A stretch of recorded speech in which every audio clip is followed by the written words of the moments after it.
On a bigger level, love for yourself, love for God's love for you, the universe. It's a beautiful song, and so many songs about the Beatles they just capture so many levels of us, our heart, our feelings. So think about that song, think about what not knowing and feeling love. Think about not knowing how much love you feel, but just think about what love is. And everybody here knows what love feels like. Everybody here. And we're going to just assume that love always grows. We're going to assume that love is also the same and a reflection of the love of all that is through us and for us. So as Kathy said, March is compassion. And I wanted to talk about the universe is compassionate and the universe is honorable. Those 2 points. I believe that, and I believe I can throw up a bunch of anecdotal evidence for that. But I also believe that each of us, my point is for us to today find something in our heart, some knowing in us that yes, I do know that the universe is compassionate. The universe as I live in it can be compassionate. I can be compassionate. The universe is honorable. As I am living in the universe, I can be honorable. Let's start with a little bit of scripture from Christian scripture, the New Testament. I'm not going to read all of it, but this is a couple parables. The parable of the lost sheep. I like the first line. It's just so now. Now all the tax collectors and sinners were coming near to listen to him. Talking about Jesus. And the Pharisees and the scribes were grumbling and saying, "This fellow welcomes sinners and eats with them." They don't judge Jesus, probably. So he tells the parable about if you have a bunch of sheep, if you have 100 sheep and you lose one, you're just going to go look for that lost sheep. And you're going to be happy. And he talks about the parable of the lost coin. And what woman having 10 silver coins, if she loses one of them, does not light a lamp, sweep the house, and search until she finds it, and then she's so happy when she finds it. And then there's the parable of the prodigal son. I would say that might be many, many people's favorite parable.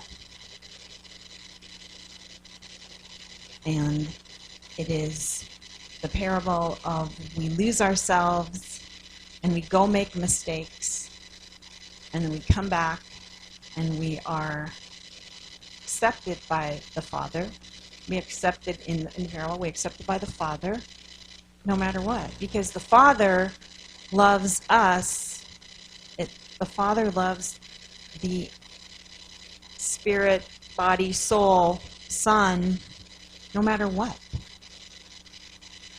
Of course, people point out over and over again that's like the love of God for us. It is also the love in us for ourselves and our fellow people, in the room and on the path with us.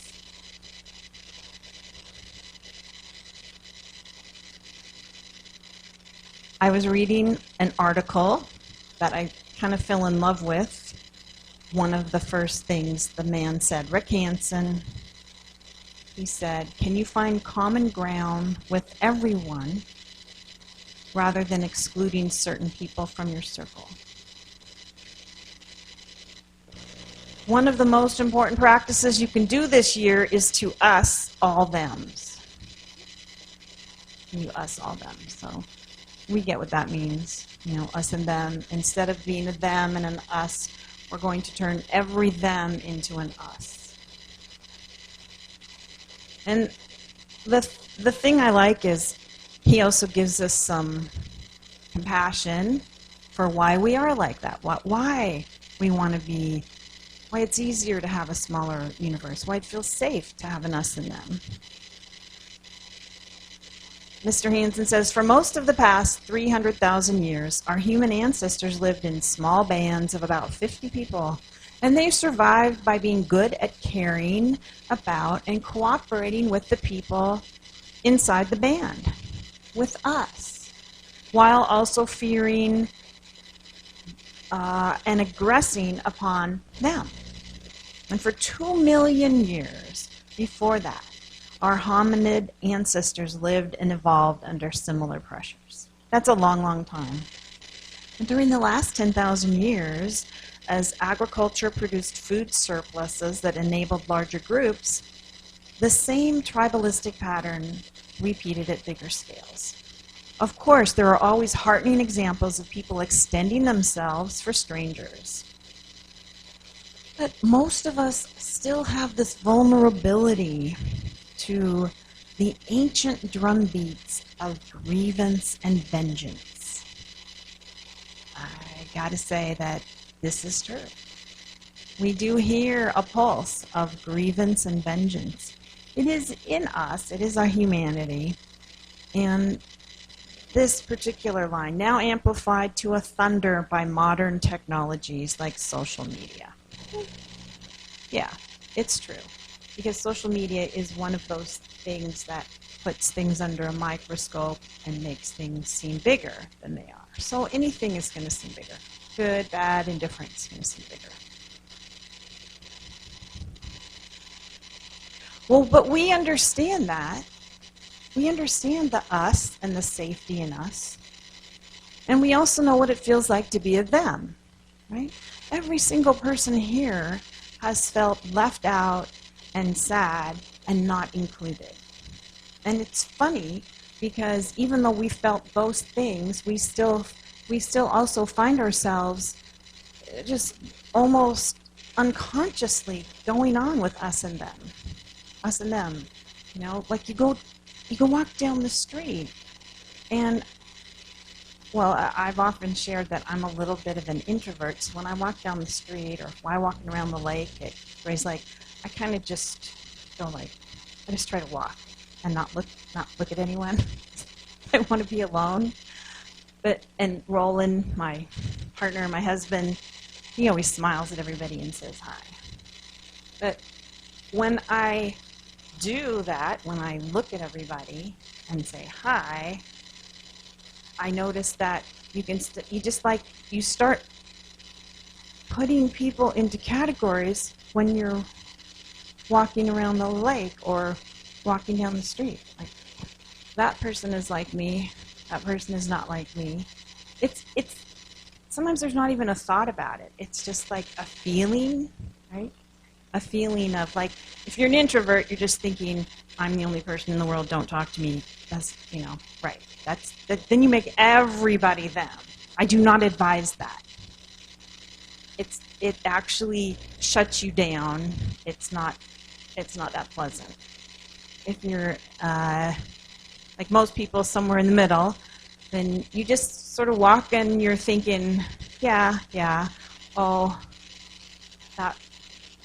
Just all the number of things we think. I'm not even going to say them because if I actually started telling you what I thought, it might be a little embarrassing.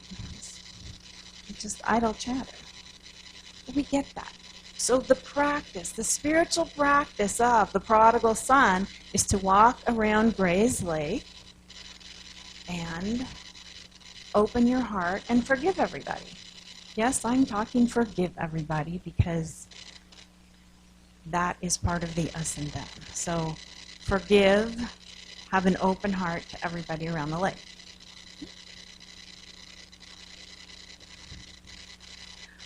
A way to do that, a beautiful way to do that, is to have empathy. So a really awesome way to do it is to have empathy, meaning you walk in their moccasins. So you see somebody and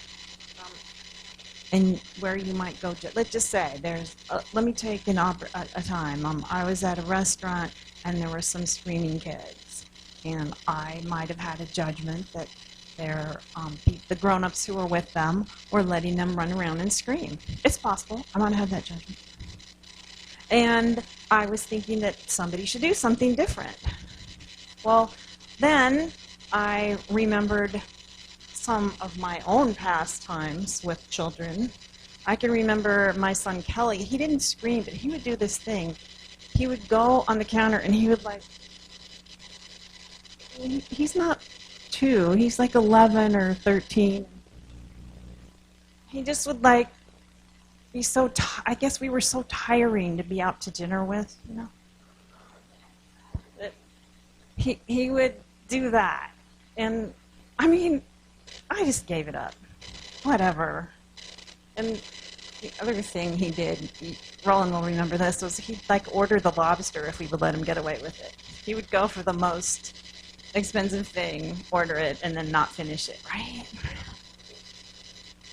So, because of remembering that, I started to have empathy for the people, the grown-up people who were hanging out with the kids. Remembering, oh my God, sometimes you just wanted to get out of the house.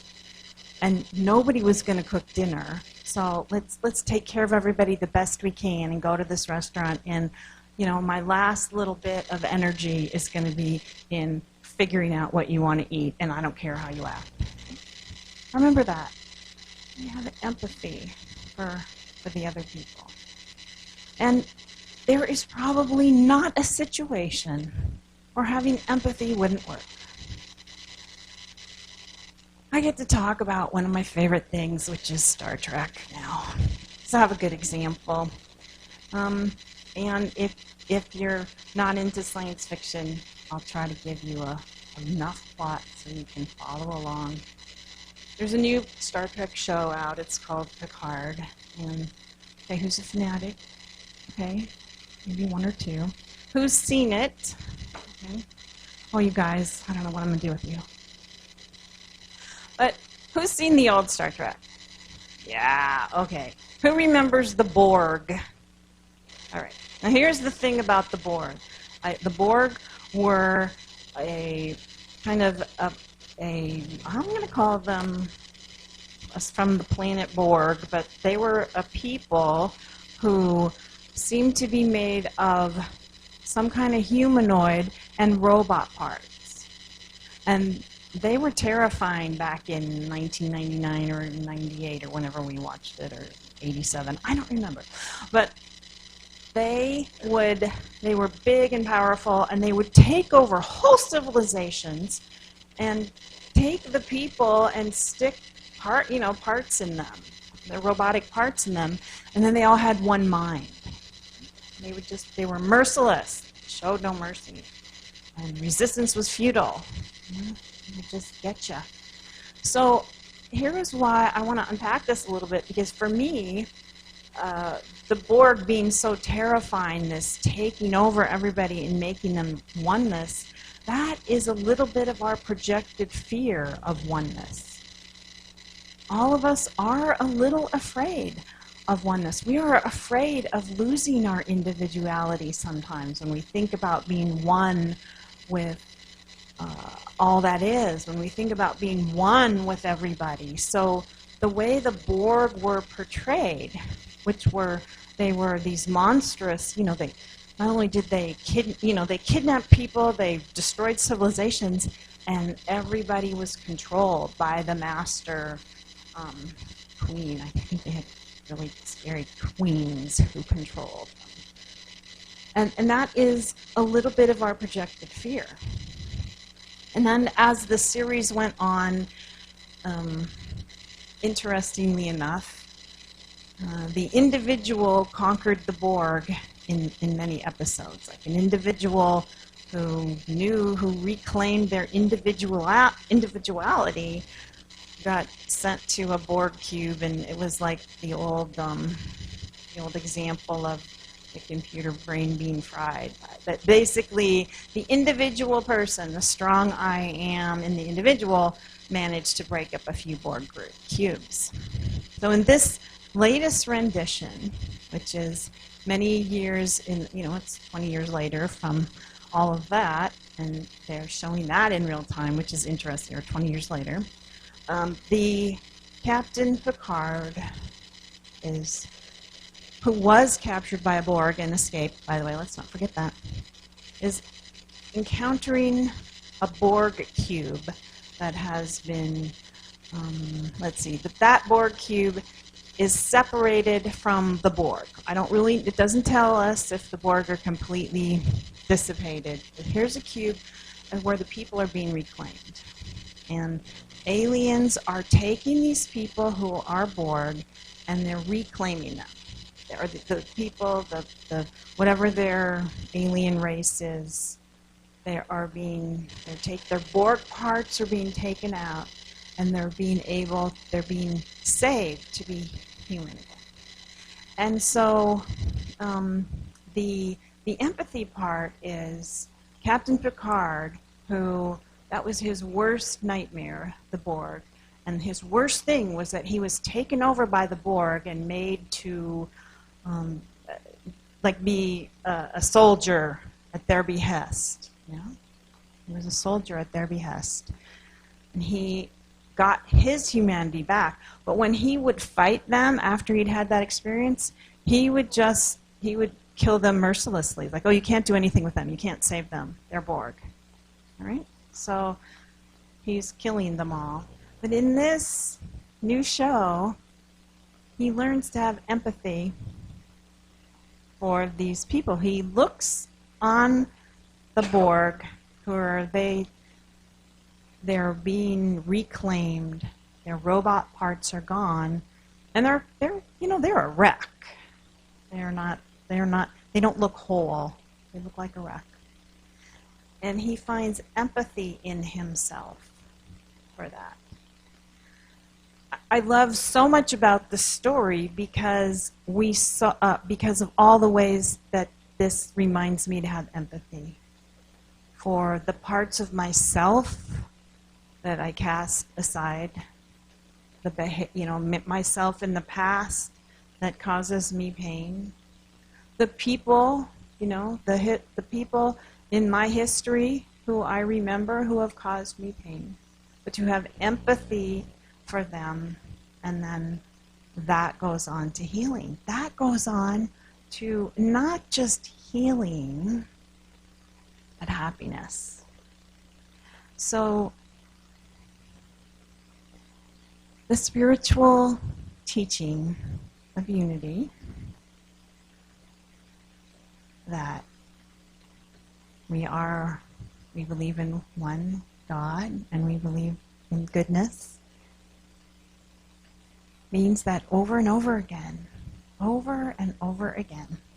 we get to make them into us as often as it comes up. As often as you are taken over by a Borg cube, as often as people are annoying you as you're driving down the road, maybe somebody's cutting you off. As often as you feel angry or us and them about people expressing their views about politics, all that stuff. That is our spiritual walk. But here's the super good news. Everybody can be reclaimed. There is not one being in the world who could not be included when we really apply the principle of the prodigal son. When we remember the truth of who that being is. That God, the Creator, the Father, the Mother, whatever you relate to, but let's just say all that is God. There is not one being in the universe that the Creator rejects, that the Creator throws away. And when we imagine a circle that includes us and everybody, the world gets bigger, right?